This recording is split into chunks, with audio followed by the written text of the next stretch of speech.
você pode até dizer que as pesquisas principais acertaram no Lula, né? Lula terminou com 48, alguma coisa, 20 alguma coisa, 30. 5 e alguma coisa a mais do que Bolsonaro. Porém, errou muito na de Bolsonaro. E aí, tudo bem ouvi-los, né? Tem que ter explicação. Ah, o voto escondido de Bolsonaro. Ah, o voto último dos últimos dias, na verdade, foi para Bolsonaro com medo de que Lula vencesse no primeiro turno. Sempre tem as explicações, mas me desculpe. Não dá para explicar Bolsonaro aparecer com 34 em várias pesquisas, 36 em outras pesquisas, e terminar com 43 e pouco. É 7 pontos de diferença, são 7 pontos de diferença. As pesquisas erraram, erraram sim. E aí eu vou dizer uma coisa, a Band ela não encomenda, a gente divulga todas as pesquisas e vai fazendo uma média delas. Eu sempre falei isso aqui no programa. E, apesar de muitas críticas, etc., a pesquisa que mais se aproximou e dentro da margem de erro acertou foi do Instituto Paraná Pesquisas, do Murilo Hidalgo. Porque a gente teve 5 e pouco de diferença, ele apontava 7 de diferença, um pouco menos, 6 e cacetada de diferença.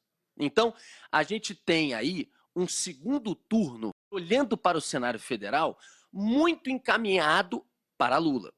Ah, mas poxa, lá atrás era para ter uma diferença de 15 milhões de votos, as pesquisas apontaram que poderia se resolver no primeiro turno, tem uns que colocaram diferença de 14 votos. É tudo verdade o que você está falando.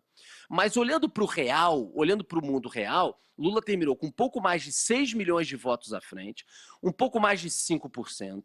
Tende a ter um apoio, pelo que disse ontem Simone Tebet, vou ficar pela democracia, tende a ter um apoio pela posição dela em todos os debates a Lula, perdão.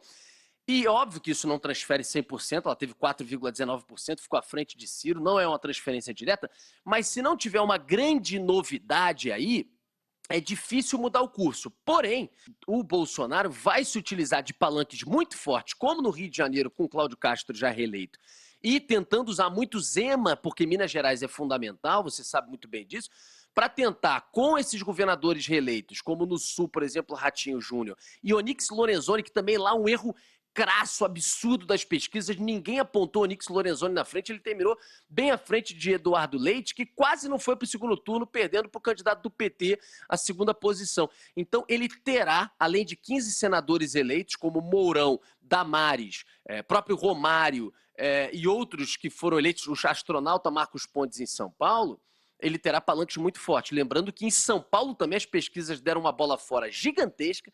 Tarcísio de Freitas ficou à frente, bem à frente de Fernando Haddad, e com o eleitorado de Rodrigo Garcia, de direita, muito mais próximo assim ao viés de Tarcísio de Freitas, você tende, não é uma certeza, você tende a ter um palanque, além de forte, com um início, pelo menos, de caminhada mais a favor de Tarcísio na corrida pelo colégio eleitoral da principal economia do Brasil.